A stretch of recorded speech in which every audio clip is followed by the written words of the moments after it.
Hi అండి, అందరూ ఎలా ఉన్నారండి? అందరం బాగుండాలండి. ఇవి జొన్నలండి. ఈ జొన్నలను అయితే ఒక 3 గంటలు నానబెట్టుకోవాలి. నానబెట్టుకొని కుక్కర్లో వేసుకొని ఒక 7-8 విజిల్లు వచ్చేదాకానైతే ఉడికించుకోవాలి. కొంచెం ఉప్పు వేసి ఇవి కొంచెం ఇట్లాంటి జల్లట్లో ఏమన్నా వాటర్ ఉన్నా కానీ అడిచిపోయేటట్టు అయితే ఇట్లా ఆరబోసుకోవాలి. ఇప్పుడు ఇవైతే ఈ జొన్నల పలావ చేసుకుందామండి. చాలా టేస్టీగా ఉంటాయి. ఇది ఏ మందు మాకు లేని పంట, మన ఆరోగ్యానికి మంచిది. ఇప్పుడైతే ఇది ఎట్లా తయారు చేయాలో చూద్దాము. ఇట్లా మెత్తగానైతే మంచిగా ఇట్లా ఉడకాలి.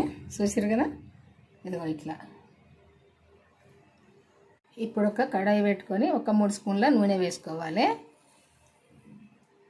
కొంచెం జీలకర్ర వేసుకొని కొన్ని ఆవాలు కూడా వేసుకొని కొంచెం చిటపటాన్ని వేగంగానే ఉల్లిపాయ ముక్కలు వేసుకొని ఇప్పుడు పచ్చిమిర్చి సన్నగా తరుక్కున్న ముక్కలు వేసుకోవాలి.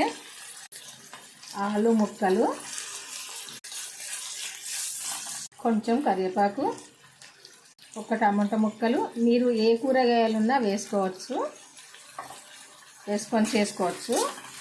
కొంచెం ఉప్పు వేసుకోవాలి, ఎందుకంటే మనం జొన్నలు ఉడికించుకున్నప్పుడు కొంచెం వేసినా కదా, టేస్ట్ చూసినాక మళ్ళీ కూడా వేసుకోవచ్చు. కొంచెం పసుపు. ఇవన్నీ ముక్కలు మంచిగా ఫ్రై కావాలి ఈ నూనెలో. ఇట్లా మంచిగా దగ్గరనైతే మంచిగా టమాటా ముక్కలు, ఆలు ముక్కలు, పచ్చిమిర్చి, ఉల్లిపాయ ముక్కలు అన్నీ కూడా మంచిగా దగ్గర ఫ్రై కావాలి. ఇప్పుడైతే ఒక 1/2 స్పూను కారం వేసుకోవాలి. ఎండు కారం. నేను ఒక్కటే మిర్చి వేసిన, అంతనైతే ఒకసారి కలుపుకోవాలి. ఇది ఇట్లనైతే మంచిగా ఇట్లా దగ్గర మంచిగా అంత ఇట్లా ఫ్రై కావాలి. ఇట్లా అయినాక ఇప్పుడు మనం ఉడికించుకున్న జొన్నలు ఉన్నాయి కదా, ఇవి ఇందులో వేసుకోవాలి. వేసుకొని కలుపుకోవాలి. ఇట్లా అంతా కలుపుకున్నాక కొత్తిమీర వేసుకోవాలి. ఇది కూడా ఒకసారి అంతా కలుపుకోవాలి. ఇప్పుడు ఒక సగం ముక్క నిమ్మకాయ ముక్క పిండుకోవాలి. ఎక్కువైతే ఒక కాయ మొత్తం పిండుకోవచ్చు. ఇది కొంచెమే కాబట్టి ఒక సగం ముక్క సరిపోద్ది.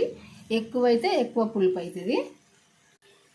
నిమ్మకాయ లేకుంటే చాట్ మసాలా అయినా వేసుకోవచ్చు, అట్లా కూడా మంచిగానే ఉంటుంది.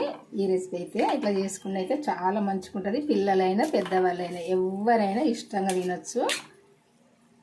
ఇట్లా చేసుకుంటే సరిపోద్దండి, మంచి టేస్ట్గా ఉంటుంది.